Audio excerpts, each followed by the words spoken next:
Pike's pushed more and far up ahead. He's got out of line. Is now Pike going to have a go at Werrell? Don't push him off. He's in the championship fight. Jack Werrell chasing down Carl Jacklin. Further down, Rob Williams and Chris Barnes. Sensational run outside line now though for the heavy braking zone. Around the outside goes the Audi R8. Look how much Miller's caught back into play. Exactly. Miller's still start trouble. He's not on second and change. All of a sudden, Miller's back in play.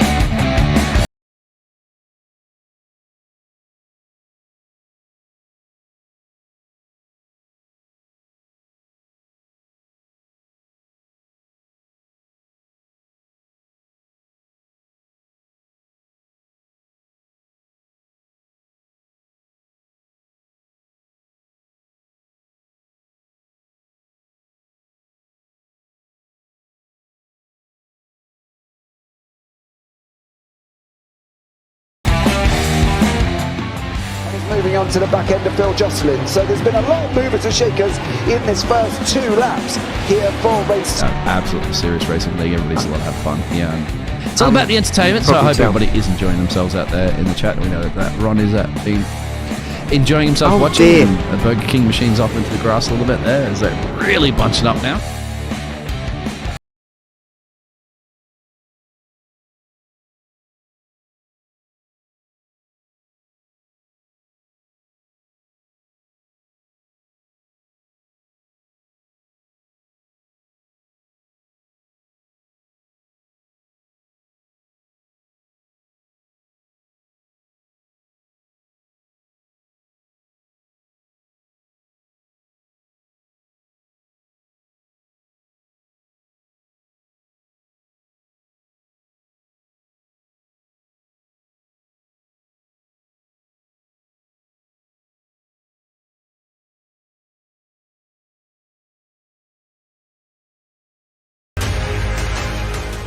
Does he have it? Medeiros is going to get it.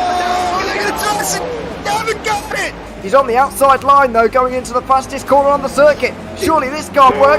Dominic Ligner has got a sensational run outside line now though for the heavy braking zone. Around the outside goes the Audi R8. Look how much Miller's caught back into play. Exactly. Miller's still start trouble. He's not on second and change. All of a sudden, Miller's back in play. Can Barry do it? Big Barry's going to do it. Big Barry!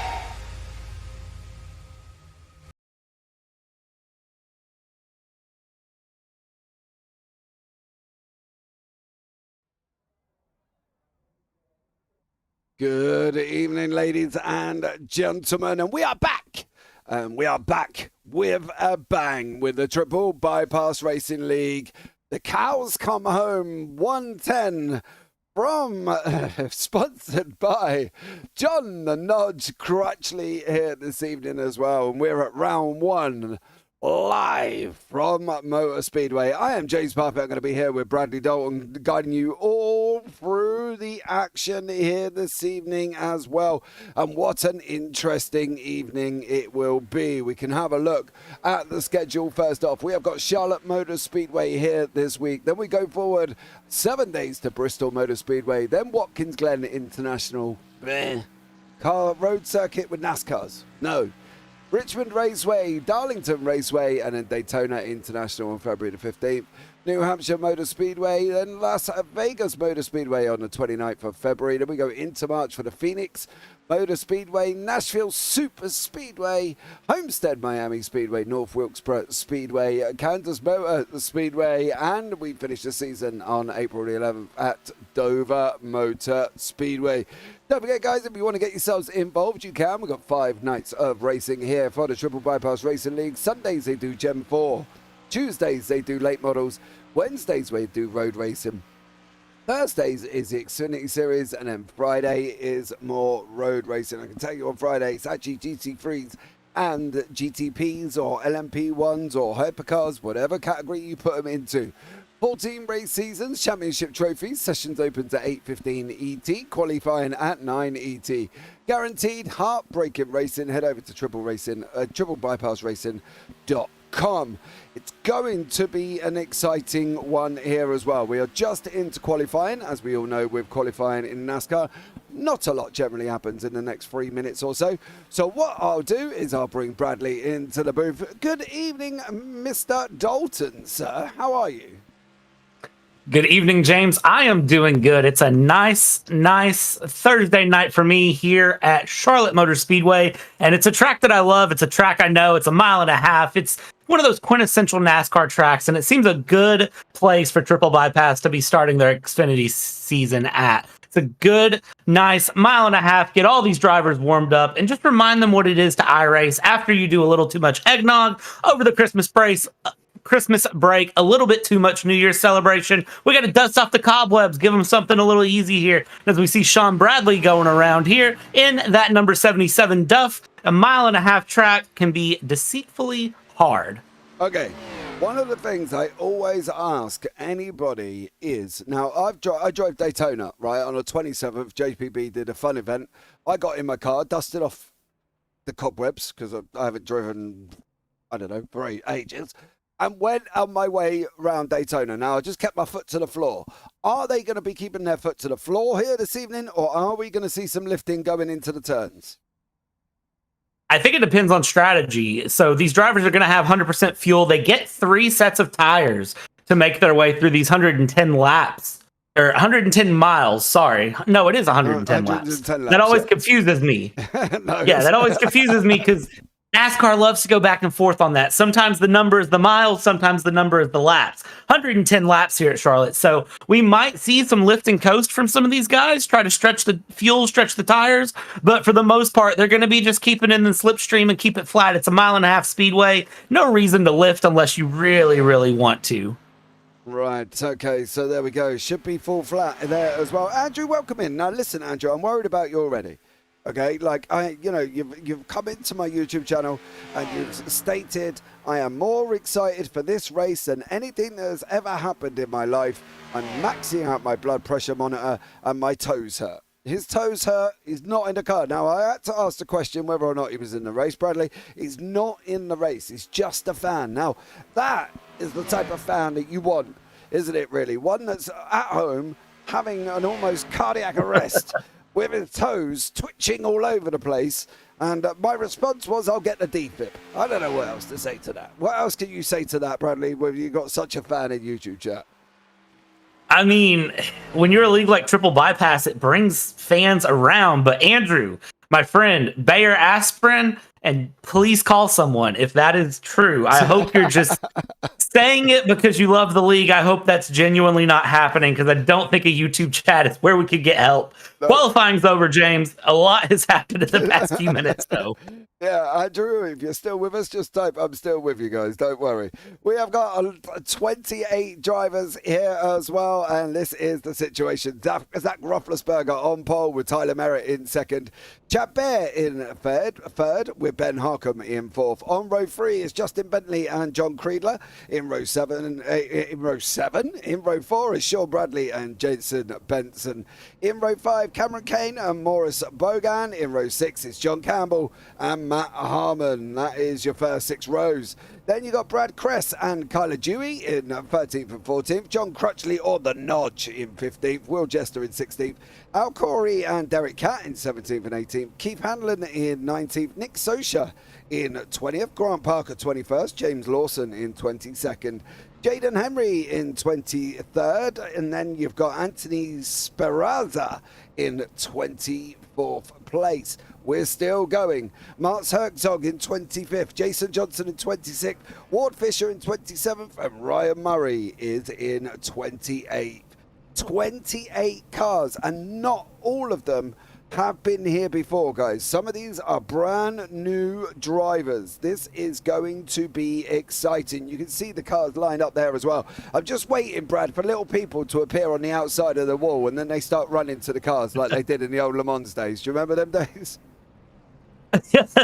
I wasn't around for those days, but I've seen it, and I will tell you that NASCAR needs to do that. If anybody from real life NASCAR is watching this broadcast, do that, because this single car lineup would be a great little sprint down, jump in the car and go. That's a good idea, James. You should patent that. Can you imagine? I'd love to be able to see that. Would you like them? That's what you should say in an iRacing setup session. Would you like them running to the car? Hell yes, I would. I want to see little men go dying across the car there as well. Andrew, it's too late for me. I'm just enjoying the show. Well, much love to you as well. Mookie, who's in YouTube chat, just put smiley faces. Nothing else. So there we go. Thank you so much, guys, for joining us. Don't forget to like, subscribe, turn on the bells, and do that, all that other fancy jazz. That is completely free, by the way. No paying monthly fees over here, you know. I will point out, unlike other platforms that I'm aware are on the internet. There you go. I'm not going to say anymore because I'll end up getting myself in trouble.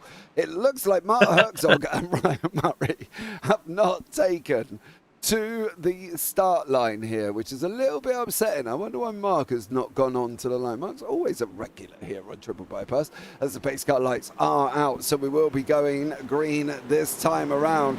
As you can see, we've got 26 cars. It does look like we've lost a couple already here as well. Get geared up, get your drinks, get your popcorn. Andrew, get your defib, because in a few seconds we are going to be going green, green, green for the Cows Come Home 110, sponsored by John the Nodge Crutchley here tonight for the Triple Bypass League. Get ready, guys.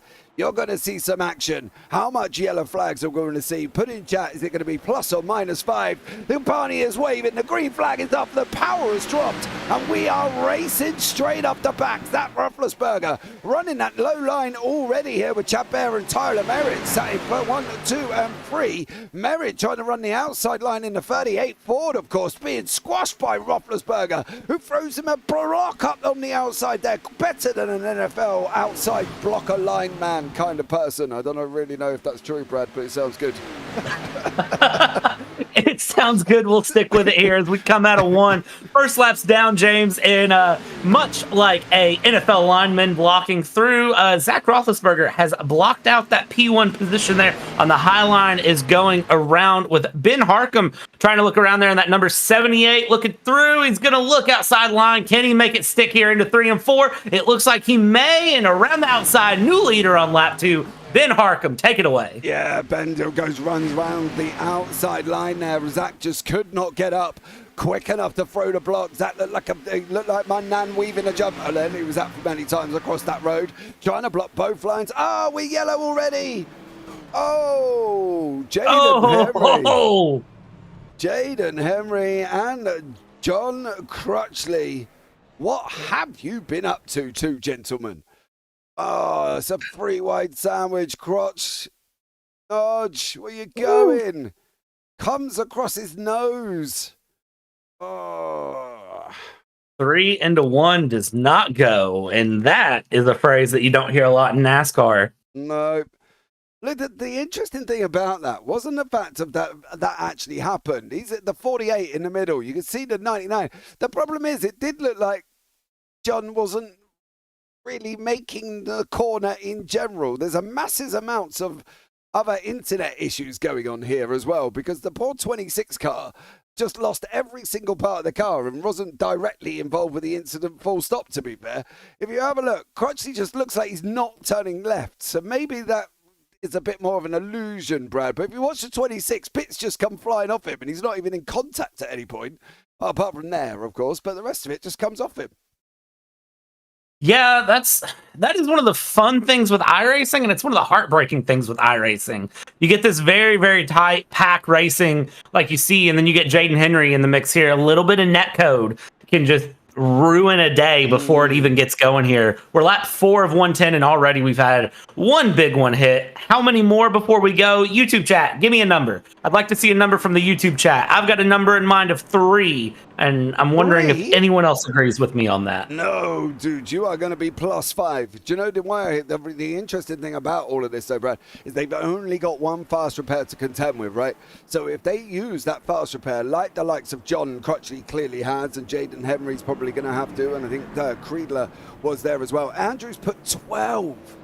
Oh, let's hope not, Andrew. Oh, otherwise I've got to be here till, I hope not. No, I'll be here till the sun comes up. If anybody hasn't realised, I am a British man, and yes, I am commentating on NASCAR. Why? Because I have a rough idea. I know what I'm talking about.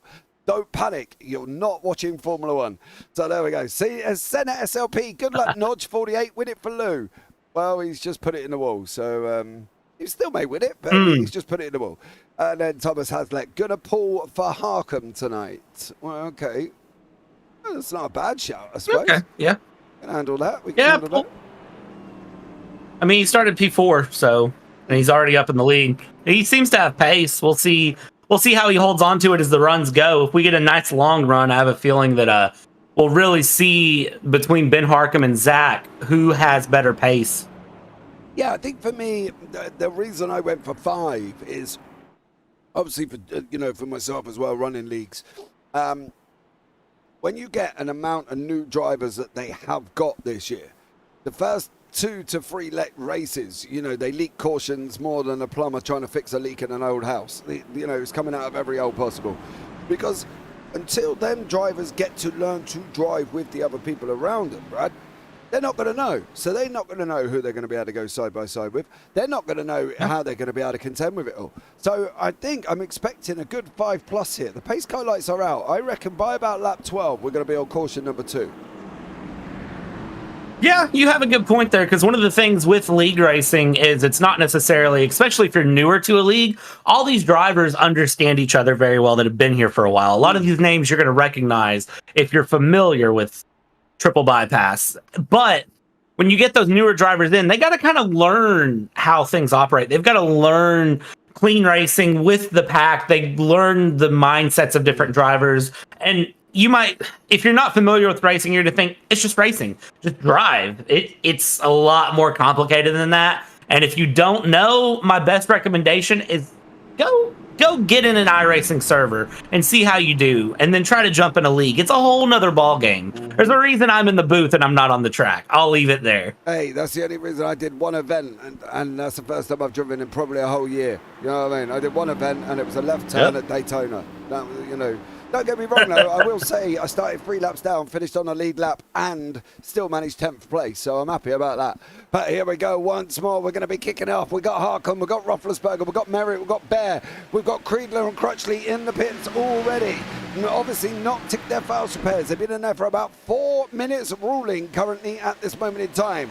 We have, though, one of the things I am picking up on here, Brad, is they're not seeming to be in a set line of cars. They remind me of the way I normally put it is jigsaw pieces thrown all onto a table, and that looks like the way that they're trying to move around here. There's no set. I'm not really seeing, like, there you've got a fractured area there as well. 66, 43 and 84.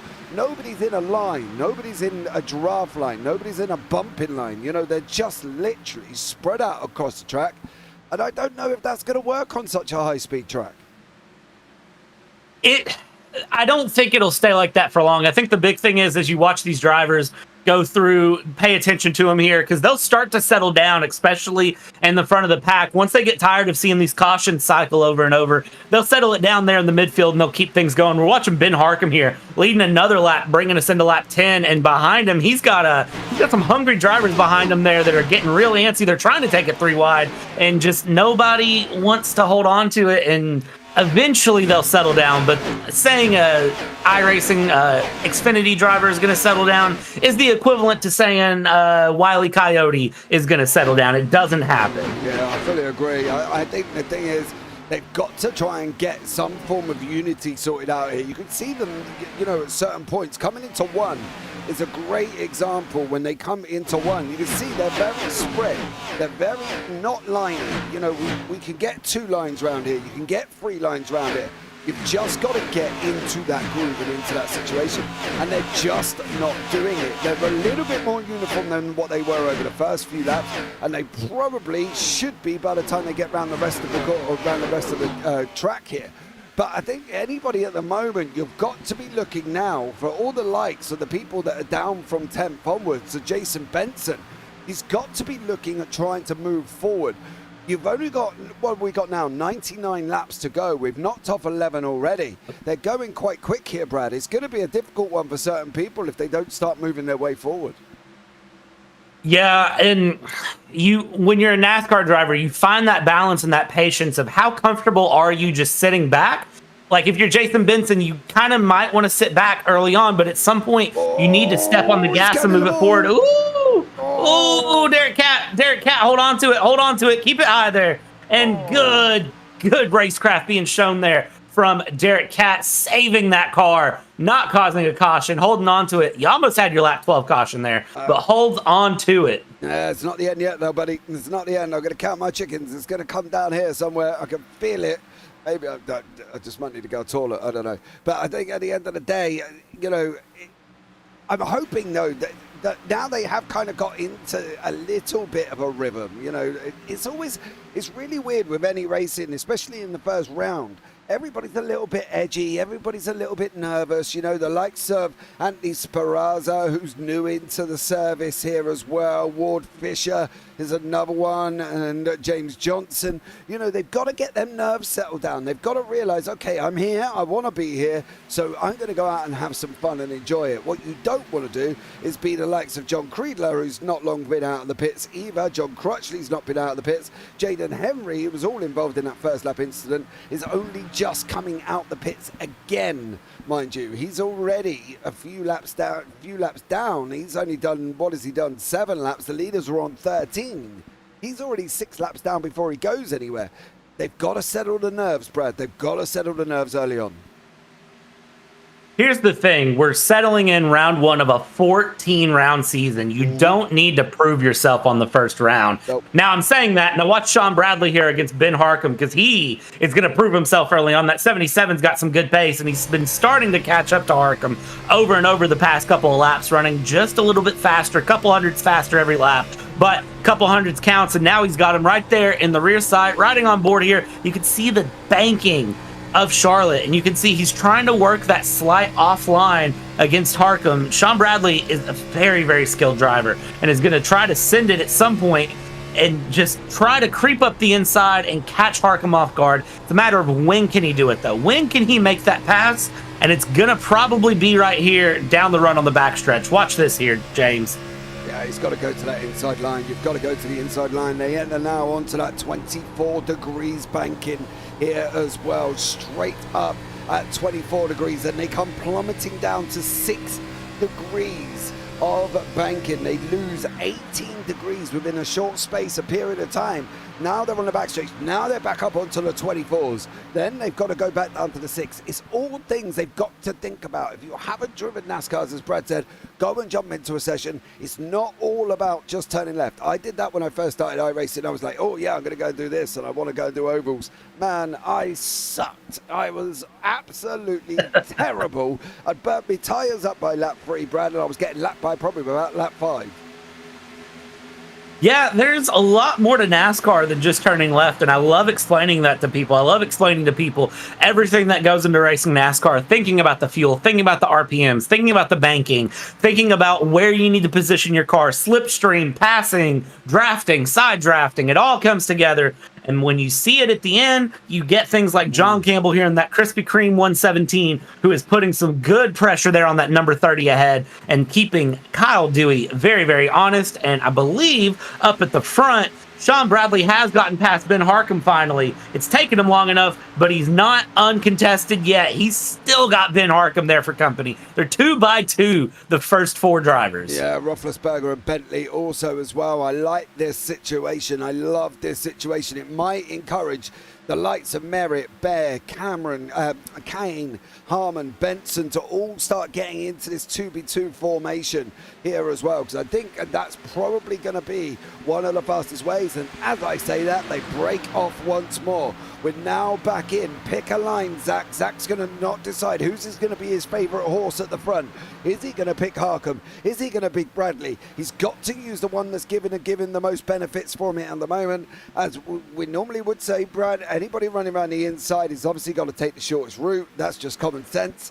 But it looks like the high line's not far off the speed of that low line. I reckon if it ran onto it, I reckon the high line might show a little bit more pace if they can get more than one car sat out there. Yeah, that's the big issue right now for Ben Harcum. He's up high, which is not a bad line here at Charlotte, but he's on his own on the high line. He needs to get a driver behind him to keep things moving. Otherwise, I think he's just going to keep dropping back, because that 33's around, and now the 78 is just dropping back again. Look here, up the inside is going to go this number 16 to Justin Bentley. Justin Bentley, a driver whose name I got used to saying a lot in their last season, fast driver, and watch this. He's just going to keep the inside and just watch, because if that 78 doesn't get some help, if Harcum can't make a friend here around Charlotte, he is hung out to dry. He needs to get down in that low line and settle back down and start trying to move forward. I'm wondering though for Harcum on that outside line whether or not he's tired saving generally already. If whether or not he seems to sit here and think, okay, well, I don't really know where I need to be at this moment in time. If I save some tires in the meantime, I'm going to have that rubber underneath you now. For the first time in a very long time, I sat and watched Days of Thunder the other day, and I absolutely loved the film. It was great memories for me, Brad. It was like I was being a kid in a sweet shop all over again. I sat up to like 1:30 in the morning watching it. And one of the lines in there is one of the truest lines of racing. Tires win races. If you burn up your tires early on, the only thing you're going to do is slide down the order quicker than me pushing my daughter down a slide in the park. I can tell you that much. It will not do you any good. And that's the important thing, Brad. They've got to have tires that absolutely get to the front end of this grid. Yeah, I mean, James, you're British. You like F1. Everyone's heard the F1 tire stories over and over of drivers complaining, oh, my tires are shot, and then go and set the fastest lap. The drivers are going to hold on to those tires as best as they can. And sometimes that is the good strategy, even in NASCAR. Hold on to your tires for a little bit and cruise and relax for a minute, and then try to jump back into it. And if you watch Ben Harcum back there in the background, that could be what he's doing. And I do, since you brought it up, and I'm kind of watching the lap times, I do think he's playing a little bit of the long game. I think he's going to try to space out those pit stops since we are in that long run, and I think he's going to just hold on to it and just relax. Yeah. He knows that this is a long race. We're on lap 25 of 110. We're just under a quarter of the way through, so he knows he's got plenty of time, and I think he is going to play that long game, and it's a good strategy. Hopefully it'll work out for him, and it's a good strategy. Yeah, I fully agree. I think he is. I think he's sitting there knowing what he's got able underneath him. He's got pace. We've always known he's had pace. Anthony Speranza there did not have pace for that brief moment in time. Somehow he managed to lose places quick as anything there. He has got an absolute blinding lovely livery, though. If you'd like Star Wars, that is your perfect livery for your NASCAR. Got to be honest here as well. We've got the 55 underneath Speranza at the moment as well, which is Keith Hanlon, who's I've not come across before. Maybe I might be missing something here, and I have, and I've just not really paid attention too much as we go through a lot of drivers. But I think for the likes of Speranza now, maybe this is more when you're starting into a new league here. I think it's more of a learning curve about who and what and where you're likely to be, I think. And I think that's what some of these drivers are going to find out. And it's looking like the 15 down. So from the likes of Derek Catt, Jason Johnson, Ward Fisher, Keith Hanlon, Al Corey and such are more finding themselves where they're likely to be this season and who they're going to be battling around with. Yeah, here's the thing with the league. If it's your first season in, you're going to find that you're probably a little bit off the pace. If you've never ran league racing before, or even if you have, sometimes just joining a different league, everybody runs things a little bit different, and you'll find that you may be half a tenth to a tenth off the pace just right off the bat. But the thing is, as the season goes, they should start to see their time step up. They should start to feel more competitive. And sometimes it is just a case of round one is not your track. Some drivers just do not enjoy speedways. And maybe when we hit these coming up rounds later on in the season, Watkins Glen, Dover, different tracks that they're planning on going to, some of these drivers that we see mid-pack today here at Charlotte may jump all the way forward. Or who knows? You really don't know in round one. I'd give it till, I'd say, next round to really set up and say that we see where some pace is. I fully agree. I do agree with you. I think sometimes just tracks are not tracks for people. Some tracks are good for others. Others are not as well. Roethlisberger's back in the lead. Bradley's still there. Bentley's still there. Merritt's still there. Harcum is still there. He's got a little bit coming from on his way from Cameron Kane. Chad Bear has just made that move on the inside line. I don't really feel Harcum's going to be panicking about this, Brad. I've just got this funny feeling that even though as much as we'd love to say that he's going to be panicking, I don't think he is. I think he sat there with some more tyre strategies than me and you are aware, and I think it's going to be great to see here as well. JC John Campbell, the only Australian in the field as well, with Maurice Bogan underneath him currently. These guys running side by side in the Ford and the Chevy respectively here as well. JC, I've spoken to JC before. He's great to have a conversation with. I've seen him take victories as well. The Discord went absolutely crazy for this man from Australia. He did an absolute stellar job. And if you think about the time at the moment, it's mid-afternoon, I think, roughly for him currently as well. So JC John Campbell in that 117 Krispy Kreme's not changed his livery since last season. It was exactly the same. Cameron Kane here with Jason Benson and Kyle Dewey.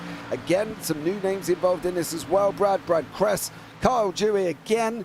Another new name. Always going to be difficult when you're a new one. Yeah, new drivers are going to get no friendship, I feel, here. Well, Triple Bypass is very good about being nice to people, but when you're on track, it's a slightly different story. They're going to race them a little bit harder. They're going to give them a little bit of a taste of a league, and they are going to give no stops all the way through. And I will say, lap 32 of 110, we are running a good long green stretch here. And I got to wonder, James, green flag pit stops possibly could be coming up depending on how these drivers have paced things out with that tire strategy we've been talking about. Yeah, absolutely. Kyle Dewey, though, is under a little bit of pressure from the old guard of Jason Benson. I'm wondering if Benson's going to give him a little bit of a push here. And just to let him know that he's here, you know, give him a wave on the back round, point his finger at him, just say, hi, dude, welcome into the league, but you're going to have it tough. And I think that's one of the things here as well. It always reminds me of the new footballer who comes into training and the defender comes along and just absolutely clatters him with the words of welcome to the team underneath.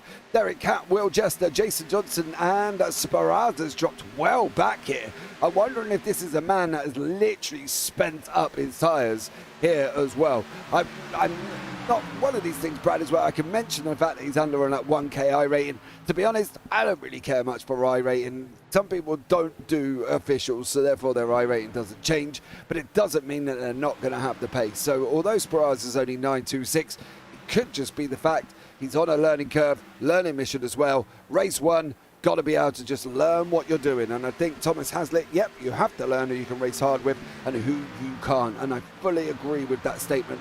Find your feet, get your peck in order, know where you're sitting, Brad, within the field, then you can go and race where you need to. Yeah, it is truly one of those. And if his I rating is truly that 900 number below 1,000, this could just be his first league race ever. Because running official servers, running public races is one thing, but once you get dedicated into a week-by-week league, this is where you can really hone that craft of iRacing. This is where you can really, really learn your car, get comfortable, and push your way forward. And for some people, this is just a way of life. This is how they run their I ratings. This is what they want to do. Kyle Dewey does not want to be doing the high line here because that number 9 flings it up the inside. Brad Kress, good first name there, Brad, runs it up the inside and gets the pass done for P8. And I'm going to be a little biased. I mean, Brads have to support Brads. Yeah. It just goes with the name, James. Yeah, Brads have to stick together. You know what I mean? I'm going with James Lawson. Go on, James. Have it, son. All the way back down here in 20.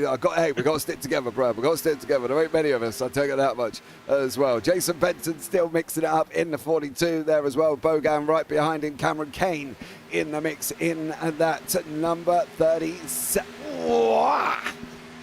Ooh, Ben Arkham was more of a welcome to a party at that point there, Brad. I thought that was going to be poor old Cameron Kane in for a nose job.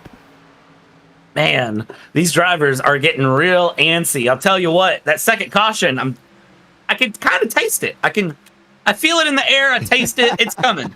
It's coming. Or maybe that's just a little bit of a wisdom tooth removal side effects that I'm tasting. It could well it's be. Something. It's something. Yeah, it's like when they say I'm feeling it in my bones. No, it could just mean I might need the toilet. So, you know what I mean? Roethlisberger and Bentley still going at it. These guys have raced together for a long while now. They know how far they can push each other. They know where the limits of that car is. They've got good all-round knowledge. They've got great racecraft in NASCAR. They've got some good old things here as well. The only one we are missing as well is Ryan Hyatt. We haven't got Ryan Hyatt here this evening as well. I watched Ryan the other day in the JPB NASCAR, European NASCAR League we do on Tuesdays. You want to watch a NASCAR race, go watch it on the JPB YouTube channel. It was absolutely awesome, and they were doing so well. We had 2 cautions with about 17 to go, and then we ended up on 8 because they used up all the 3 green-white checkers as well, Brad. But like I said to Ryan, you're sticking European in NASCAR. What do you expect?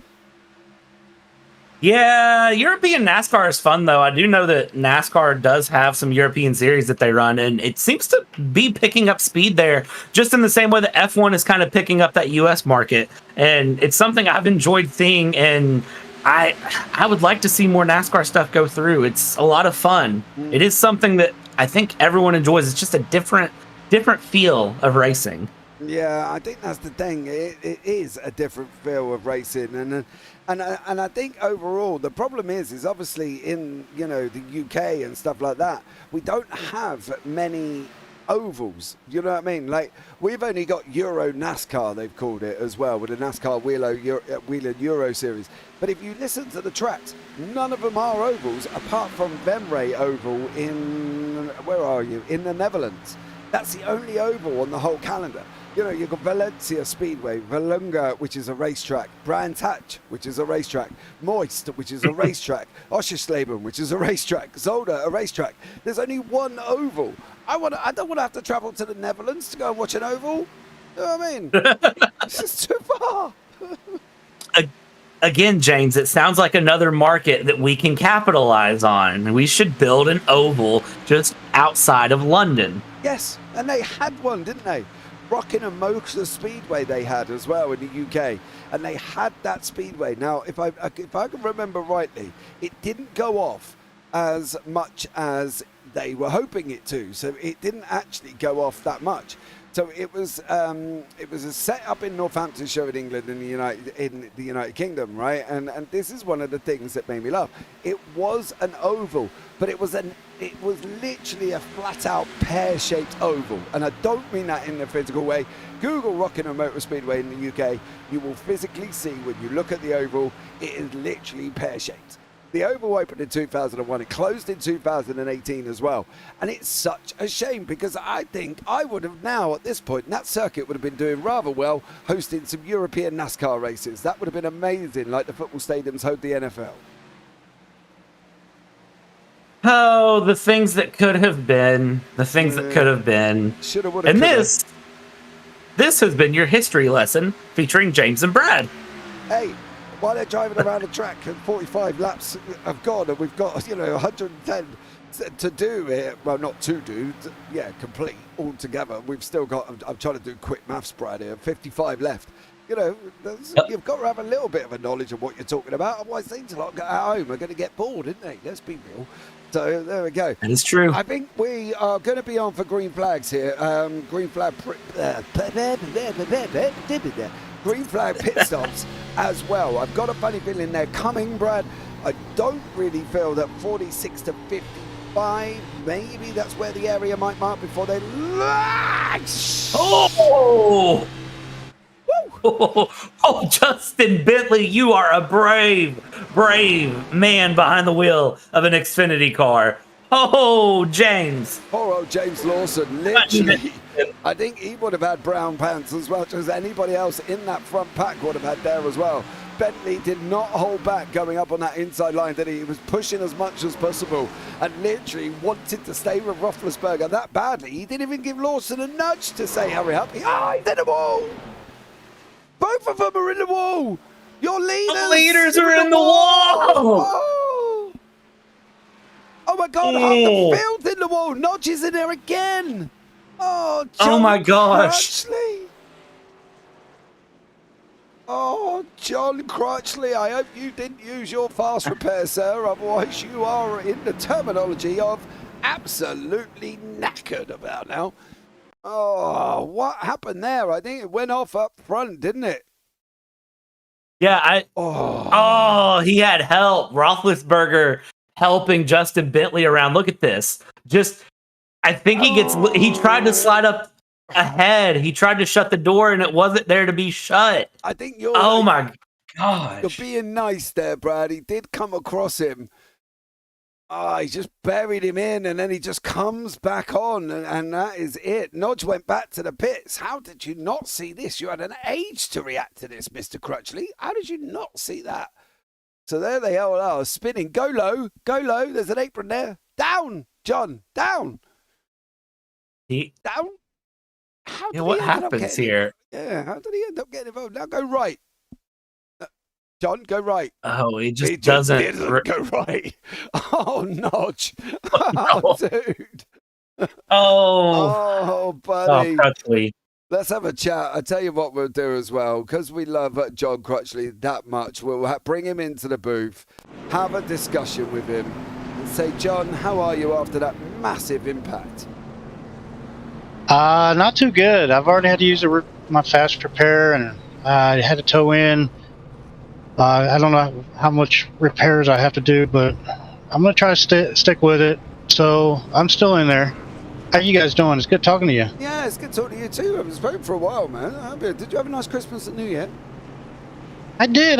How about you? Yeah, it was very nice. A bit manic in my house, mate. I've got 4 kids running around, so you know how it is. Toys everywhere. I don't. It was chaotic. Yeah. Right, John, you're sponsoring today's event as well, so, give yourself a shout out while you're here as well. Who have we got that you're sponsoring with this evening as well? Cows Come Home 110, what does that mean? Yeah, so there's a sanctuary out in Tennessee, outside of Knoxville, and Cows Come Home. I want to give a shout out to Randy and Rick, who take care of the sanctuary. It's a great place. We just love it, and I've wanted to say thank you to both of them for allowing me to put their logo on top of my car tonight. I really wish I could have done a whole lot better for them. Yeah, what do they actually do, John? What do they mean cows come home? Like, are they coming home to retire, or what are they coming home for? So it's a sanctuary where the 2 vegans that they were basically they would take the cows over to to sell them and auction them off, but they turn into heart, and they've kept the original cows, and they're taking care of them like they're one of their kids. Ah, well, that's good. I do like that one as well here. John, go on, Brad, sorry. No, I was just saying I love that. That's I like that. Yeah, I do as well. Cows get to have another chance and get to run around the field again here as well. John, what's the plan for you, dear sir? Where are we at in the life of John Crutchley on track at the moment? Are we going to be out again, do you think? What sort of time-wise are you looking at the moment? So I got my optional repairs is going to be 5 minutes or so, and then I've got required repairs at 35. So I don't think I'm going to be able to make it back out, fellas. And I want to say before that this was a farm, and now it's a sanctuary. So I just want to give that a shout out. Yeah, you go for it, John. Hey, sit around for a bit, John. Come, you want to join in and have a watch, or, let us know. Anyway, come up into the booth while you're sitting there with your 35-minute repairs ticking down. Yeah, I know, right? I shall. I'm not going anywhere. You know what I mean? But I don't know. I think it's. We were talking earlier on, John, and I think this is what makes it one of the interesting things. We've got a lot of new people within the league this season, right? We're taking up the car count now. Well, we did have 28, but unfortunately we lost Herzog and Ryan Murray at the beginning. 26 cars. Not everybody's been around here for a while. It's always going to be difficult when you've got new drivers in the league. Yes, that's right. We've got some new drivers, and we're just trying to learn from each other, our driving experience. But fantastic league, and we all get along. And if something happens between us, we just give each other a shout out and say I'm sorry, whatnot. There's really nothing. It's great, but the new drivers tonight, I think they're doing well. I think just I think it was the 4th lap I got involved in. That was just trying to figure out everybody where we're going to go. I definitely agree with you there as well, John. Thank you so much for joining me here, bud, as well. I'll put you back in the booth. Just shoot me a message if you want to come and sit in with us again, John. Maybe come and join us for the last 10 if you don't make it there, buddy. But for now, mate, you take care. We're about to go green. Have a good one, fella. All right. Thank you guys so much. Thank you. Okay.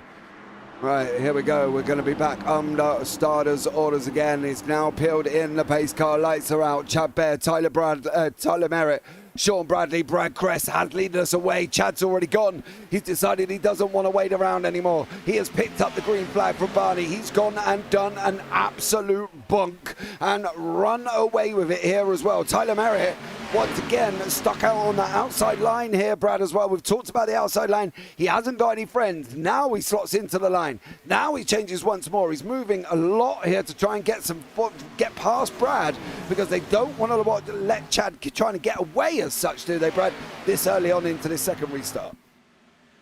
Yeah, not at all. You don't want to let the leader get that long run early on, because once he takes off, he's not coming back, and it's up on you to catch him. He's not going to slow up once he goes, and Chad Bear jumping that start very, very well, timing it perfectly, and getting away. And now Sean Bradley, Tyler Merritt, Brad Cress, Cameron Kane, all giving themselves the challenge of running through. And look at this, back behind them, we got some side-by-side starting to go, and these drivers, Jason Benson and Ben Harcum, giving each other a little bit of a run here going through. And look at that, Ben Harcum making his way through ahead of Jason Benson, moving forward. And keep your eye on Ben Harcum through the back half of this race. We're now at the halfway point, lap 54 of 110. Sorry, I can do math. Half of 110 is 55. We got one more lap to the halfway point. And once we hit that halfway point, I think Ben Harcum is going to just turn up the dial a little bit, send it on, and start working his way back towards the front of the field. He started P4. He's currently in 7th, and I think Ben Harcum has good contention to win it as we go. Yeah, I think he is as well. As to say, I think he's more of a silent assassin than he is of anything else, as Ben Harcum currently at the moment as well. I'm expecting him to make his way through the field. Don't forget, guys, if you are here, let us know who you are shouting out for here as well. We've had a shout out for Nodge. We've just spoken to him again. Senna, since you've been in YouTube chat, you put good luck. Poor old Nodge has not had any there as well, so I can take the commentator's curse away, and I'm going to blame you on that one. So much love to you for that. It takes some of the pressure off me and Brad up here in the booth, where we do end up normally causing a little bit of drama with the whole commentator's coincidence or curse, or whatever you would like to call it. A skill issue, as one of our younger commentators puts it.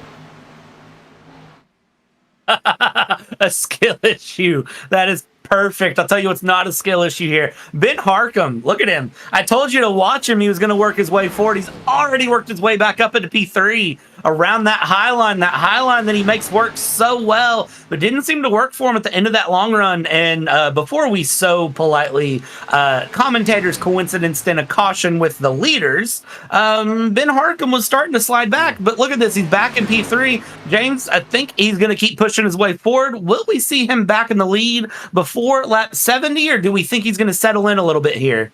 Well, in an ideal scenario, what he doesn't want to do, if what was happening on that first long run is going to happen again, he was losing the grip and he was losing the tyres before he went anywhere.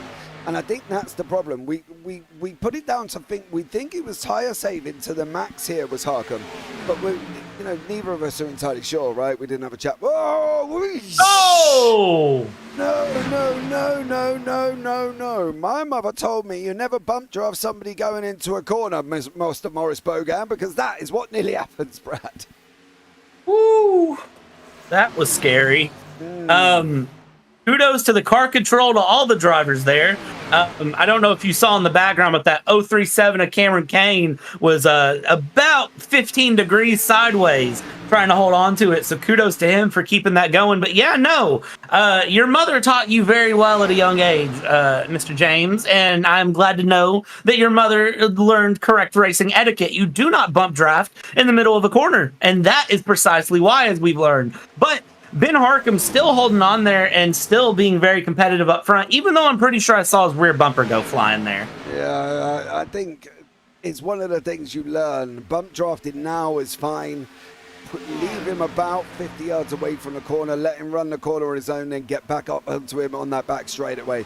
And for Morris Bogan there, he was rightfully lucky that him, Ben Harcum, and as you say, Cameron Kane had survived that situation, because trust me, it was not looking good. As we said, Kane was literally 15 degrees sideways here as well. So you've got to be aware of where you are on the track and what you're going to do early on. You don't want to be doing things like that here as well. Al Corey's nested in with Will Jester, Derek Catt, Jason Johnson, Ward Fisher, Nick Sosha, John Campbell and Grant Parker. We've got this second batch of cars here. We've got a first batch, and we've got kind of this middle batch here of Brad Cress, Carl Dewey, Matt Harmon, Keith Hanlon, Jason Benson as well. There they all are. They're 5 guys. There's the pack behind. There's the back end of the pack in front here as well. So they're not too far away here, Brad. And if they all nestled into one line racing, they could catch these people in front of him. Yeah, if they all settle down, line up, and just run a good long race, they can do it. But the thing is, you're asking a racing driver to settle down single file and play the long game, and none of them are going to do that. You are not going to have a single one of these race car drivers that are going to settle down and go single file and look at the long term. They're going to see car in front, pass car in front, and go. But that's where you separate those really, really skilled drivers. Can they think outside of the car ahead? Can they think forward? Or are they just thinking about that next pass? What's the mindset here? And that's where you really develop it here in Triple Bypass. These drivers learn that long race mindset. Yep. You have to. And do you know why you have to learn it? If you're going to learn it, this is the ideal perfect league for you. Because I can guarantee probably 70%, maybe a little bit less, of last season's races across all the leagues we covered. Some of them went straight green. Green all the way through. They never had one single caution here as well. So if you are thinking about getting into NASCAR League racing, please head over to triplebypassracing.com. Get yourselves involved with this. As John says, a great bunch of guys, great, awesome racing. You do get green flags runs. There isn't any silly, crazy moves of, oh, I must get to the front beforehand. And I think that's probably, to be honest with you, Brad, the only reason I capitalized on that race I did on the 27th. I had wheel issues at the beginning, which put me 3 laps down, so I couldn't join till 3 laps out, until it was all sorted out. Obviously, you know, if you ain't got a wheel, you can't drive. But I think the fact that obviously I've watched hundreds of hours of NASCAR racing, I knew where I had to be in Daytona. It was unfortunate, I got caught up in somebody else's wreck, but that kind of patience that I've learned watching the likes of these guys reflected on what I did on the track. I didn't rush moves. I just nestled in, settled in, and didn't even look at making a move until as much as possible through midway through the race, because there was just no point. I had 50 laps of Daytona. I just nestled in, nestled down, got comfortable, and drove. This is what you learn by watching these guys. This is what you learn by being in the Triple Bypass League as well. So get yourselves involved, guys. Head over there again. Don't miss out, and get coming onto the racetrack. We will see you here as well as the season goes on. Myself and Brad are covering pretty much most of these races here as well. So it'll be good to have you along here once more. Santa, Cows Come Home is an awesome sanctuary. That is home for over 50 cows. And they have given John Crutchley the shout out. They said they still love you, Notch. So there you go. Much appreciated. John, the cows are mooing in your absence. The cows moo in the absence. However, they still have plenty of action to watch. There's still 26 cars on track. Well, no, sorry. I'll correct myself there. It's about 24 cars on track that I'm seeing that are still running here through. Few drivers in the pits and a few drivers, of course, repairing through, trying to get back out there. But for the most part, what I'm seeing, yeah, we're looking at about 24 cars on. And now we see the drivers jumping out and around.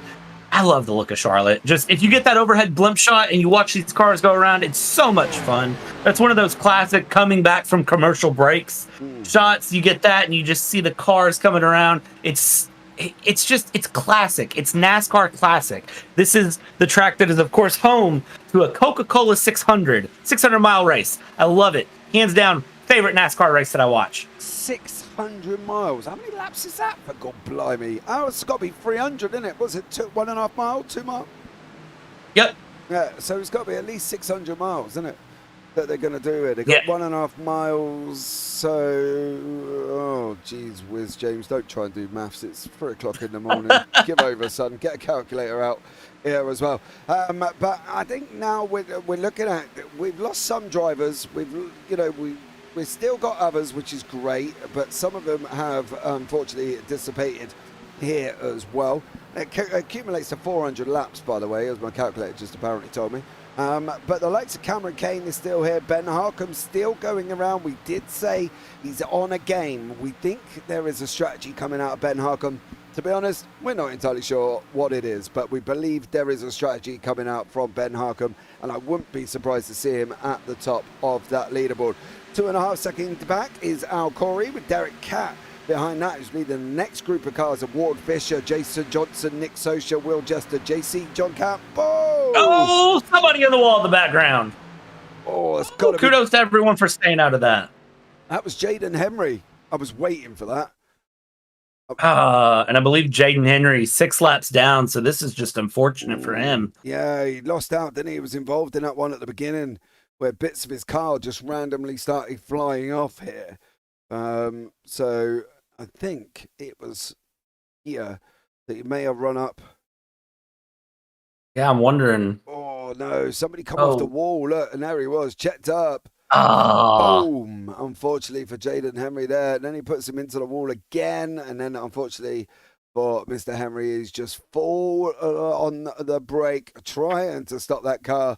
And at that moment in time, the yellow flag did come out. Be interested to know who that other one was. I'm wondering if it was Derek Catt. Yep. Yeah. Number 1. Yeah, Derek Catt there as well. Tough for these guys, but I think it gives us a chance to have another chat with some of these guys as well. I want to make sure I don't interrupt anybody going into the pits here. There, well, I want to grab Jason Benson now. We will actually. Can I get Ben Harkin? Yeah. Let's see if I can. Yeah, I'd love to hear from Ben Harkin. Yeah, I'd love to hear from him as well. Is he going into the pits? Yeah. Is he settled in his box? He is. He is coming down pits right now. Yeah, I'll just wait. So it looks like pretty much the whole field all the way down through 18th places in the pits. Derek Catt, first car not in the pits. Yeah, we'll just wait for him to stop here because nothing worse than me talking to him in their rows. Right, yeah, stopped. Let's there you go. He's on the jack. Yeah, let's have a chat with Ben Harkin. Ben, can you hear me? Yep, I got you. How are you, buddy? Good, how about you? I'm not bad, thank you very much. Here as well. Happy New Year to you, dear sir. Happy New Year. What's the plan, Ben? We're feeling there is a plan coming out of you. We're not sure what it is. What is the plan here as you're going now 73 down? You've got 110 on the clock. What's the plan for Ben Harkin? Try to do a little better saving tires. I've been struggling with that. Try to keep my car out of the wall and just try to go up there and win this thing. Well, you've got, I think both of us have agreed here, me and Brad, both of us as well. We thought you were doing that earlier on in the race, Ben. Was that what you were doing? You seem to be one of the only few people that can make this high line work. Yeah, I tried getting it to work, but I kept getting loose up there and sliding up into the wall, and I figured I needed to try something else so I won't damage my car too much. So what are you doing now? Running the bottom line and just going to go for it over the last, what have we got, 40 laps, give or take? Yeah, just going to send it here. Send it. All right, Ben. Well, I tell you what, Ben, I'm going to look forward to you sending it, buddy. You have a good one, and I'll catch up with you soon. Alrighty. Take care. Well, there we go. So he was trying to tire save, wasn't working on the outside line, sliding up into the wall and decided enough was enough. He needed to try something else. Now sitting in 9th place, down 5 places. Maurice Bogan is out in front here with Sean Bradley, Cameron Kane, Chad Bear and Brad Kress. Kyle Dewey in the mix with Keith Hanlon, Ben Harkham, Jason Benson and now Corey. Nick Sosha still out there as well, along with Ward Fisher and JC John Campbell, Grant Parker, Matt Harmon, Will Jester, Derek Catt. Jason Johnson is also running once more. Sparazza's coming out of the pits. He is there. Kriegler's still running. Henry is in the pits after being involved in that incident. I think we've lost James Lawson, Zach Roethlisberger and Justin Bentley. We have still got Najee still in the pits, bless him, getting his 35-minute repairs or whatever, some crazy number what it was there, Brad. But at least he's still out on the racetrack, eh? Yeah, I mean, the dedication there to at least sit in the pits, let the car repair, and hey, if he can get enough repairs done, he might send it back out there just to try to get some laps on the board, just feel this track out and just get comfortable in running. It's not a bad decision. It's one I've done before. I do want to point something out that Ben Harkham said. You asked him what the plan was, and I don't know if you caught his answer, but I did, and it set off some light bulbs in my head. There we go, light bells. Light bells? Yeah, light bells. Some bright little ring-a-dings going on, but he said he's going to send it. Mm-hmm. He said he'd been tire saving, and he said he's going to send it. So watch that number 78 as we go through these final however many laps we have. I'm not going to do the math off the top of my head. 35, buddy. 25 on the 75 is 100, as my mum taught me. At 10, that's 35. Oh, dearie me. And that was me thinking it was 3 in the morning and I was the one that couldn't do maths. But clearly at 8:30 or what time is it for you, Brad? It is 10 p.m. for me. 10 p.m. and you're struggling. Give you 5 hours. Let's see if you can do any maths at that time. You know what I mean?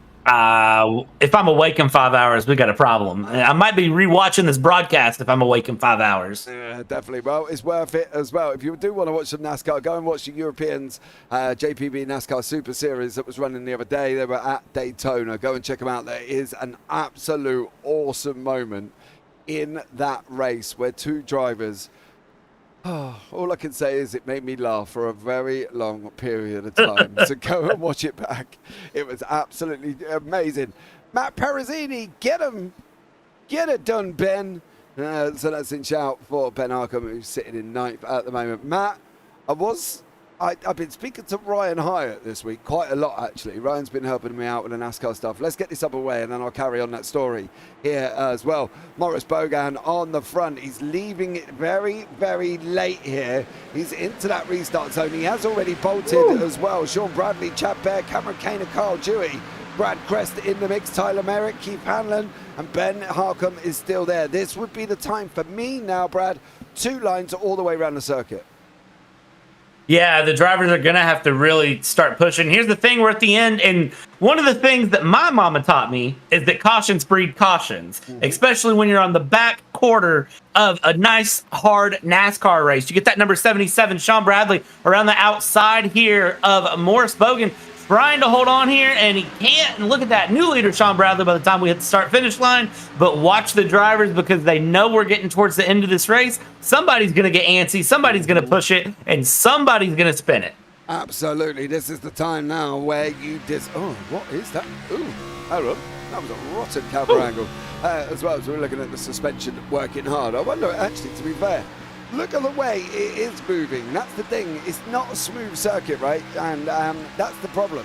It's not a racetrack circuit, is it? You've got the car here as well. You're at Charlotte Motor Speedway. You're on asphalt. It is bumpy. And you can see that from that suspension angle. That's probably one of the best ways I could explain that suspension angle there as well.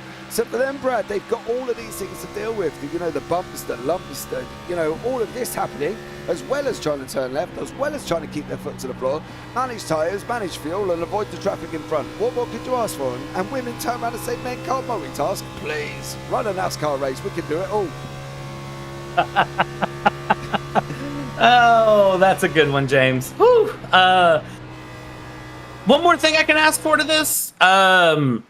Here's the thing, too. Remember, in real life, they're eating and drinking, and these guys are probably sitting in sims. I'd be surprised if some of them don't have a nice bottle of water beside them and maybe a bag of chips, depending on how they're feeling. These guys are really art imitates life as we watch this race go through. Now, don't imitate any big wrecks, guys. Let's keep it clean to the end. Kyle Dewey, keep pushing it all the way to the end. Keep it going. Kyle Dewey, you can work your way forward more. And these guys up front are getting aggressive. Watch Ben Harcum here, because he is going to keep pushing there against that number 38 of Tyler Merritt. Tyler Merritt, look in your rearview mirror, my friend. Look behind you. You've got Ben Harcum, who's going to send it. And I don't have a good answer for you. You're going to have to block. I definitely don't either. You're going to have to weave more than Zach Roethlisberger was early on in the race. Right, we've got him into the booth. We're going to have a chat with the 26 of Jaden Henry. He's been in the pits for 5.5 minutes. He's been caught up in one wreck on lap 3 where bits just randomly fell off his car. Then he was caught up in another one as well. Jaden, can you hear me, sir? Yeah. How are you, fella? This run is kind of terrible. Just too many incidents. Was that just wrong place, wrong time, do you reckon?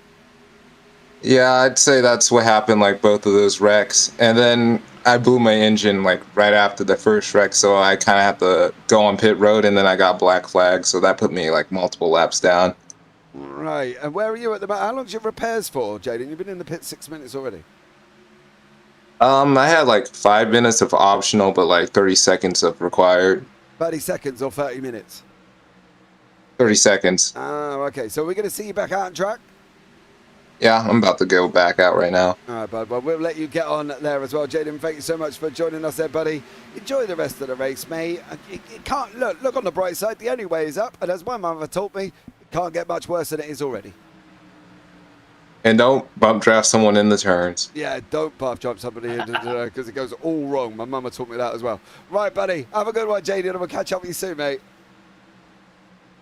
Right. Well, there we go. That was Jaden Henry, who unfortunately has been involved in wrecks and not all of his own fault here tonight, Brad. I think that's one of the things that people have got to learn. NASCAR is frustrating.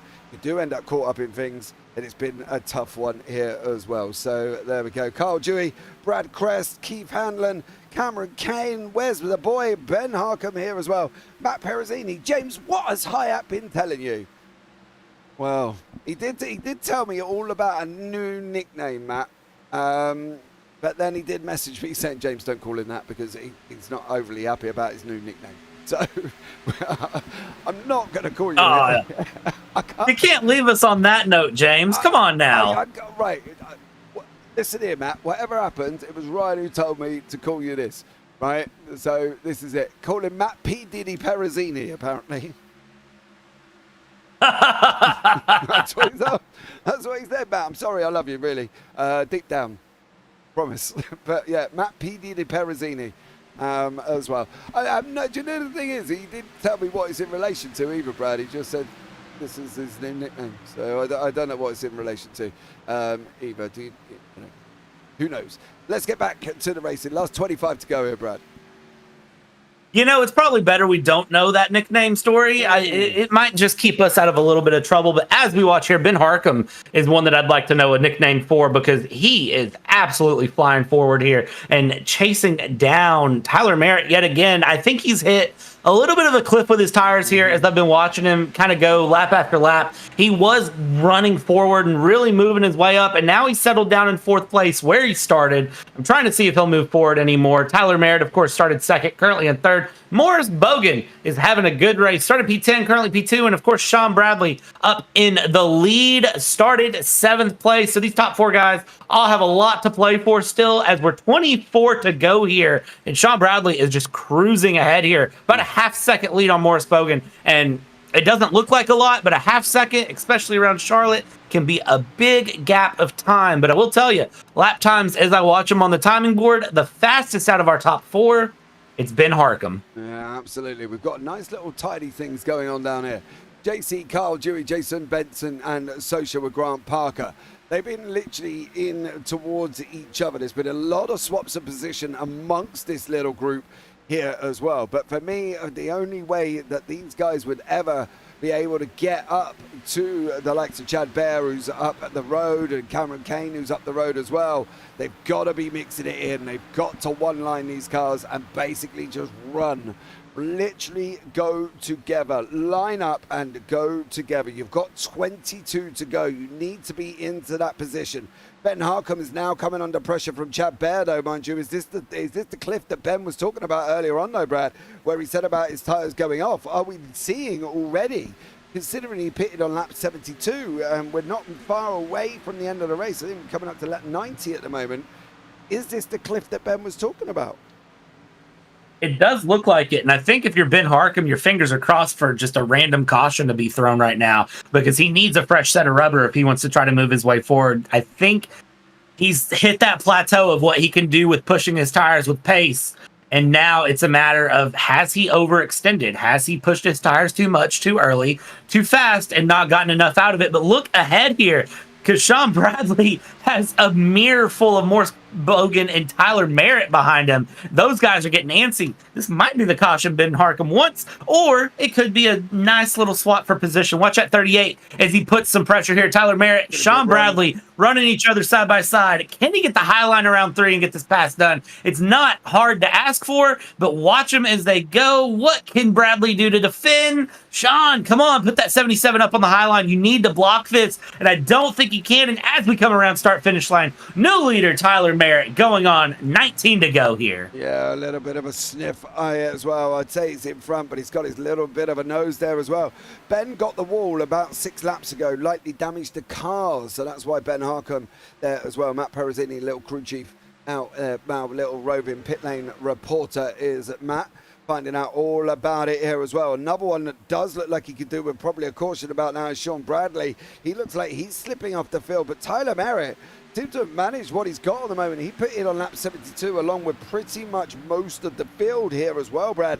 And he seems to be making better use of his tyres, as is Chad Bear, who was not only caught up with Ben Harkham, he's also caught up with this front group and is now cleared Maurice Bogan as well. So the likes of Bear and Merritt at the moment, they're the ones that look like they're going to do more of a benefit towards the end of this race, Brad, than they were earlier on. We hadn't hardly seen either of these gentlemen towards the front end. You know, Tyler Merritt now has come through. He's pulled out nearly 5/10 of a gap here already, nearly half a second.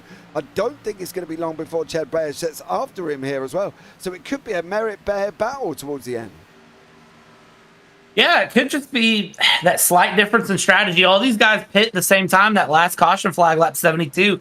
And so I'm really just wondering if it isn't just a slight difference in strategy that's playing off. Chad Bear is looking down the back of Bradley here, and it could be he's looking through and he maybe wants to push Bradley forward. He might want to go with him. And I lied. I spoke about 5 seconds too soon down the inside here. Here we go. Chad Bear, watch him as he goes. Yeah, underneath he will now as well. He's got more pace, I think. He's got more pace. 31.49 for Chad Bear. 31.59 for Bradley behind him. So he's almost a tenth slower here as well. Oh, don't. My mama will slap you if you do that in that corner, dear sir. Here as well. So be aware. Now I think this is where be aware for Bear, because Bear is going to be on his way here and setting after Merritt. I don't think he's going to hang around too long with his continuous lap times that have been quicker. Bogan's now on the move. Is this Bradley's tyres hitting the cliff here as well, Brad? Because he seems to be struggling a little bit here coming into the final 15. It could be Chad Bear, last lap 31.4. Sean Bradley, last lap 31.7. Tyler Merritt, last lap 31.6. So Chad Bear showing off the pace, and Morris Bogan, last lap 31.6 as well. So a little bit of a pace difference there. Chad Bear, Morris Bogan got about a tenth or several tenths up, depending on which one you're looking at and against whom, but that P2 and P4 are much faster than P1 and P3, so keep your eyes on them as they're going to keep placing pressure. And yet again, another lap around the line. Chad Bear is still faster than Tyler Merritt, 31.58 to 31.54. So it's all coming down with just 14 to go. Did he leave himself enough time? Did he leave himself enough time, James? That's my question. Well, he's only got about half a temp to make up here as Chad Bear, and he's been quicker as well. So, you know, we know over the last time he's pulled out nearly a tenth on him. Or what was it? About, 31.57, 31.63. So give about there. So he might have enough here if he can. I'm interested to see that Brad Crest is coming back through the field as well with the 55 of Keith Hanlon. I think anybody within this top 8 group might have an opportunity, but they've got to start making ways forward. Kane, Harkham, Crest, Hanlon and Bogan again has got to latch back onto the back of Bradley. Bradley, however, has lost time to Bear. He's like 6 tenths now. He's 1.2 back from Merritt to Bradley here as well. And I think it could be a Merritt-Bear run. I don't think anybody, Bradley, Bogan, Hanlon or Crest, have got the pace on him underneath that. So I think it's going to be a Merritt-Bear 1-2, but I don't know what order. I don't know either, and I just don't think Crest has enough time to make up that gap forward to be in that battle for the top 3. However, Brad Crest is running faster lap times than the leaders right now, which is good to note because it shows he does have pace. He's saved a bit, but I still don't think he's saved enough as we go here on to 11 to go this time by. Tyler Merritt is just trying to relax and cruise, but not far behind him. He does have Chad Bear. Chad Bear is going to slowly reel him in like it's a nice Sunday afternoon and you're out fishing and you get a good fish on the line and you don't want to scare it yet. You want to let it get tired. You want to just slowly reel it in, give it a little bit of a pull, let it get going. That's my southeastern U.S. coming out here. I'm giving you fishing analogies on NASCAR. My dad would be very proud. But as we go, 3/10 of a second, just over 3/10 is the gap that I see, and Chad Bear is going to start putting pressure. Tyler Merritt, how defensive and how wide can you make an Xfinity car? Yeah, well, it's going to have to try it here as Bear is bearing down on Tyler Merritt. Brad Crest is also on the back of Keith Hanlon as well. Crest looks like he's got pace for a little bit for later on in the race. Cameron Kane in the mix with Ben Harcum down in 7th place. Nick Sosha still running with the new boy Carl Dewey here as well. Jason Benson still going in the 42. Jason Johnson at the back with Derek Cat. Ward Fisher, who's just about to try and make the move round the outside. Oh, well, he's a long... He needs a push. He needs a push from the 43. Not going to get it. The 43 is going to come up underneath him here as well. Grant Parker still running. Will Jester still going. And Anthony Sparaza there as well. Jaden Henry, who we spoke to earlier on, is back out on track. John the Nodge Crutchley is not out on track. He's been in the pits a very long time. Poor young man here as well. But Chad Bear, bearing in. Chad Bear bearing in. I love that. I'm going to steal that one for later this season. But Chad Bear, 0.2 of a second off Tyler Merritt. And again, 7 laps to go, 0.2 of a second. He's right there. But one of my favorite sayings in all my time of doing sim racing commentary, it's one thing to catch, it's another thing to pass. Yeah. But has Chad Bear bared just enough of the pain of tire conservation to get his way around here around Merritt? And can he do it on Merritt? Or is this going to be a controversial pass? We're 7 to go. The drivers are hungry. And James, the question is, what can Merritt do to defend this? And what can Chad Bear do to get the pass done? Do you know, I'm fearful for Merritt at the moment. I'm fearful because sitting here looking at Bear's motion, his movement, he seems a lot more controlled. He just seems to be able to get the car hooked up. Don't get me wrong, Tyler Merritt isn't all over the circuit, but compared to what the lineup, you know, the running of Bear's steering wheel angle is as well, you know, I think Merritt is starting to feel the heat almost, you know, that he's got a lot more looks like he's got a lot more rotation than Bear going into the corner. He's got a lot more trying to gruff to get it in there as well. Bear just looks a little bit more, you know, he's not over-rotating the car. He isn't having to put that second notion of getting the car in. The once to turn, the second to get it in there, and he just doesn't look like he's got that. Merritt does look like he's struggling a little bit. I don't know what else he's going to be able to do. He might have to take a leaf out of Roethlisberger's book at the minute, at the beginning, and go up and down the track. I'm not sure if he's going to be able to hold on here, and I think this could be a Tyler Bear win. 4 to go here, and I almost wonder if Merritt didn't get into the wall at some point because he just seems to have that little bit of car control issue. And look at this, down the inside is Chad Bear. Chad Bear is going to try to bring it around the inside of 3 and 4, and that'll set him up for the inside line through the tri-oval, which is the preferred line. Side by side they go. He's going to send it through, and as we hit the line, 3 to go, new leader, Chad Bear. Yeah, Chad Bear hasn't made it through over Merritt. Just now is whether or not Merritt's going to be able to make it back on him as well. They're coming down that back straight away. And Merritt's in the wall.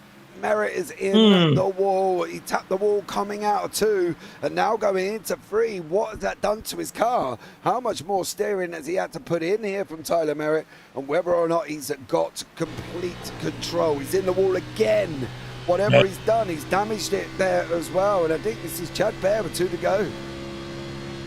Chad Bear 2 to go here. It does seem like he's got this in the bag here. Merritt back to back in the wall. And James, unfortunately, you hit the wall once. Sometimes you can get away with living with it. You do a hard bump like that out of 4, and sometimes that's just over. And you can see he's having to fight the car and give it a little bit of angle. You might knock that steering just out of alignment. But in these stock cars, just a little out of alignment can be too much. And as we come around here, we are going to hit the white flag. And Chad Bear just needs to keep all 4 tires on that car for one more lap, and he'll be the winner of this season opener. Yeah, Chad Bear now on the exit of 2 is going to be taking that checker flag, as I say.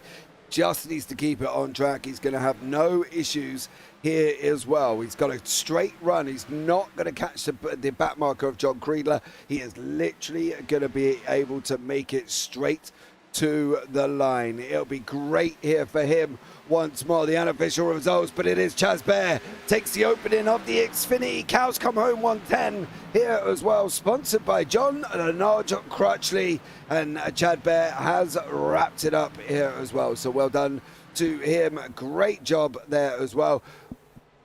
Never really looked like in doubt. He didn't look in doubt from about 10 to go, and we did say that he was on for a great run here as well, and I definitely thought he was going to take it, and he did take it there, Brad, and he took it with some style as well. You know, that double wall tap from Tyler Merritt at the end killed him. It absolutely killed his momentum. Any pace he had, then it just went straight out the window here as well. But let's give you the quick unofficial results, I should say as well. Chad Bear is your winner. Tyler Merritt in second, 8 attempts back. Sean Bradley in third, Brad Crest in fourth, then Keith Hanlon behind that. Morris Bogan, Al Corey, Cameron Kane, Jason Benson, Nick Sosha, Ben Harcum, Carl Dewey, John Campbell, Jason Johnson and Derek Catt are your top 15. Grant Parker, Ward Fisher and Will Jester behind that one. Then on from that, Anthony Speraza, Matt Harmon, John Creedler, Jaden Henry, James Lawson, Justin Bentley, Roethlisberger, Crutchley, Herzog and Murray there as well are your non-finishers. But there is your winner, doing donuts in the middle of the field. If you're going to do them, you might as well do them there, dear. So great job from Chad Bear there. Absolutely stellar run. Where is Chad Bear? He is not here, but we will pull Tyler Merritt into the booth. And Sean Bradley, I believe, can come and have a chat with me. Chad here? Yeah. I can't see Chad there, but I'll tell you what we'll do here as well. We'll have a chat with the man who finished in second place, Tyler Merritt. Tyler, welcome in. Can you hear me okay? Yeah, I can hear you. How are you, dear sir? A little ticked off for myself for choking another race win again. Could that have anything to do with hitting the wall twice in the final parts of this race? I overdrove the car trying to keep up with Chad and trying to pull away. Yeah, but that's racing, right? It's the opening race of the season. There's, you can't expect miracles, I think, early on, but you've definitely shown that you're here and you're going to fight for this. Yeah, I'm going to try to. I'd say I lucked out with Zach and Justin wrecking out early. I'd say if those two were still in the race, they would have finished first and second, most likely. Well, listen, it's not about whether or not you got luck, dear sir. Don't down yourself. You kept it on the circuit. You stayed out of trouble. You led as well for a great lump of this race. Just lost out at the end. Was that? Do you think? I personally, up here in the booth, I believe that the two wall taps you did do cost your momentum over Chad, and Chad managed to do it on that. However, I will say Chad was catching you. He had great pace towards the end of that race as well. You know, do you feel you could have run it? Do you feel you could have had this? I think I could have. I'd say if it wasn't for the first wall tap, I could have at least had a closer finish to him, because after the first wall tap, my car did get a little tighter in the front end anyway. But I'd say there's a good chance Chad would have won anyway. But I'm happy with the second. It's a little disappointing at the end. You know. Yeah, mate. I feel you. I literally do feel you, dude. It's a hard one to swallow. You did a great job there as well. Anyone you want to shout out, Tyler, before I let you go, buddy? Well, I want to thank all the admins for after both Bartons, Dustin and John Barton. I want to thank Thomas Stanley and all of my team, Full Send Racing, for supporting me, and I want to thank Jeff McConey and the rest of McConey Shaw for having my back. Almost the past year, iRacing and helped me get better at NASCAR, because I've always been a short track guy. Well, awesome stuff there, buddy. We look forward to seeing how you get on across the season. Have a good one, mate. You too. Right, let's have a chat with the man who took third in the race, Sean Bradley, here as well. Been running up front all evening long. Just slipped off after the second caution on lap 72. But let's have a chat and see how Sean feels about his race today. Sean, how are you, buddy? I'm okay. I didn't do as good of a job saving my right front as the other guys in the top two there. So, I'm where I should have been. And, well, I almost lost that too because Brad had a huge run on me at the white flag there. He almost got me at the end. Okay. Apart from obviously saving tires, right, which, as we've said earlier on, I watched the wonderful Days of Thunder and tires win races. That's one of the lines out of that as well. Apart from that, do you feel in general you had the pace of Tyler Merritt and Chad Baird, because they were looking very quick this evening? If we had a stiffer tire that didn't have as much fall off, then I think I could have probably got P1 for this one. Even if Zach and Justin were staying connected, I think I would have had something for them too. But it is what it is. It's that kind of race. It was a fall off race. Yeah, it definitely was. Brave. It's a big boy's words there, Sean, with Zach and Justin. They were very quick there, buddy. Oh, they're always very quick. But I've beaten Zach once, but Hey, today was number 2. Yeah, I guess so. You beat him twice, buddy. You beat him twice. Don't put yourself down there, mate, as well. Going forward for you in the championship, what's your aspirations this season? I'd like to take a good run at it. I had a pretty good run at it last season. I got within just a hair of getting Zach. I think it was 5 points at the end of the season there. So I think if I can repeat that performance again and hopefully things just fall a little bit more my way, maybe things can happen. Well, hopefully, Sean, as well. It'd be great to catch up with you as the season goes on there, buddy. Anyone you want to shout out, mate, before I let you go? Yeah, big shout out to my wife for letting me do this. I've spent way too much time on this damn thing. And, I think that's it, actually. Do you know what, mate? I would leave it there as well, because I'd want to sleep in the bed tonight. So if you didn't shout her out tonight, you can guarantee you'll be with the dog on the sofa. Yeah, maybe. All right, Sean. Take care, buddy. Have a catch up with you soon. All right, thanks. Right, and now we are going to head down Victory Lane as I get my running shoes on, down to the champagne there as well.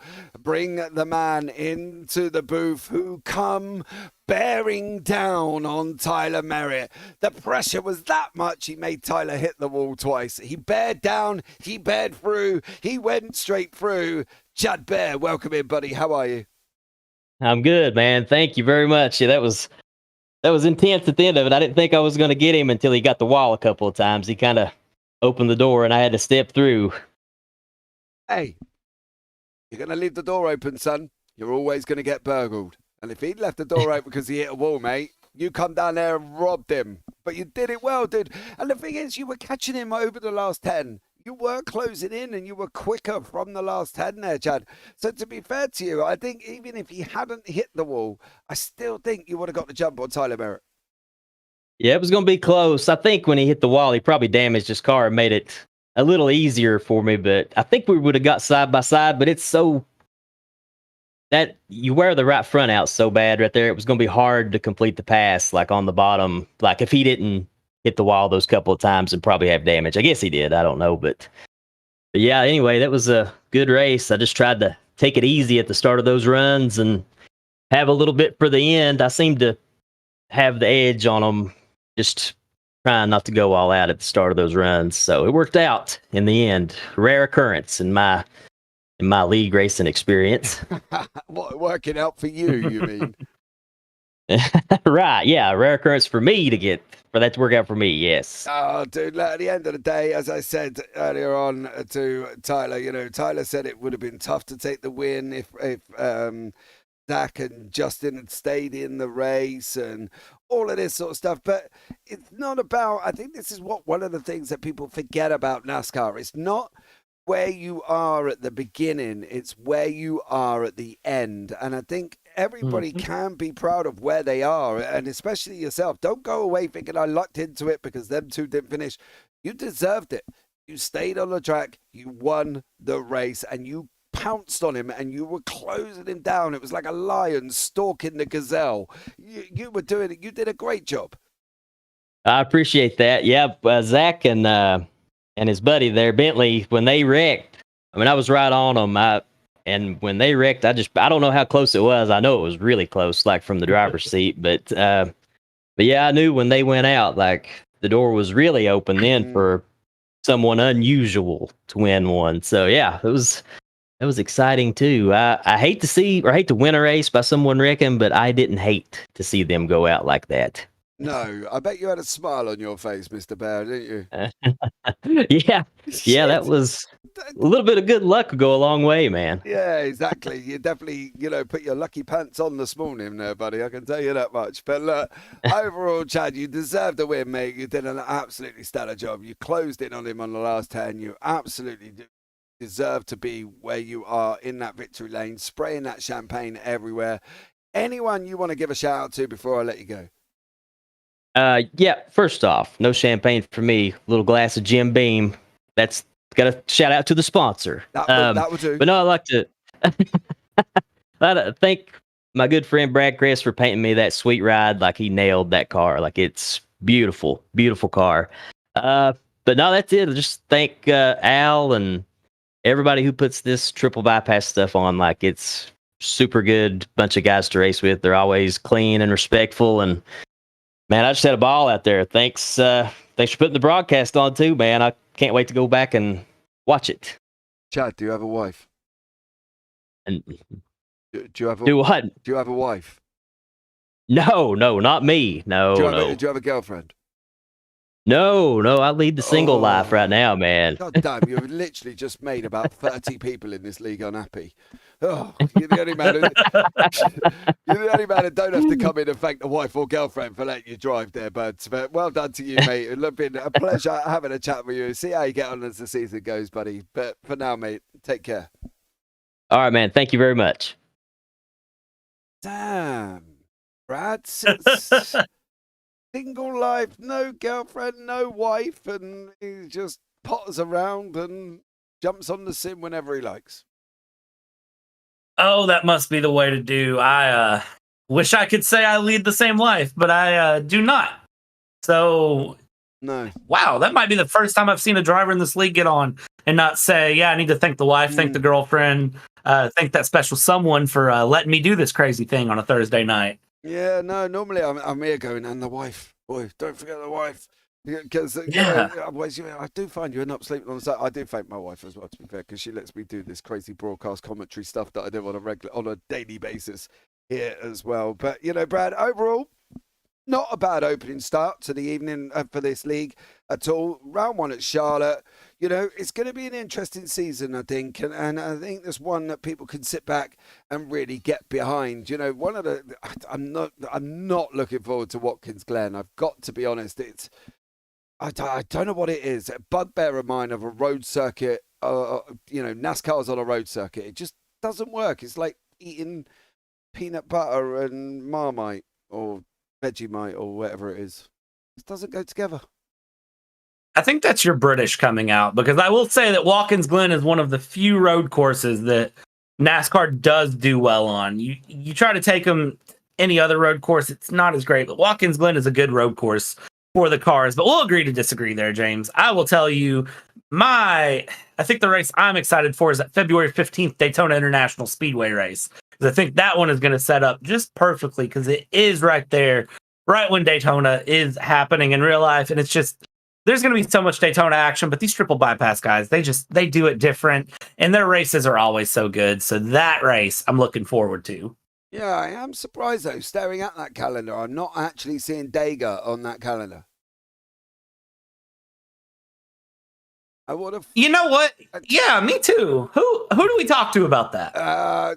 John, I guess, or Al. One of them. I don't know. Whoever put the calendar together, where is Dega on there? But that is the calendar in front of you guys as well. Don't forget, if you want to be involved with the action, you've got 5 nights of action here for the Triple Bypass Racing League. Sundays, Gen 4s. Tuesdays, late models. Wednesdays is road racing. Thursdays is the Xfinities.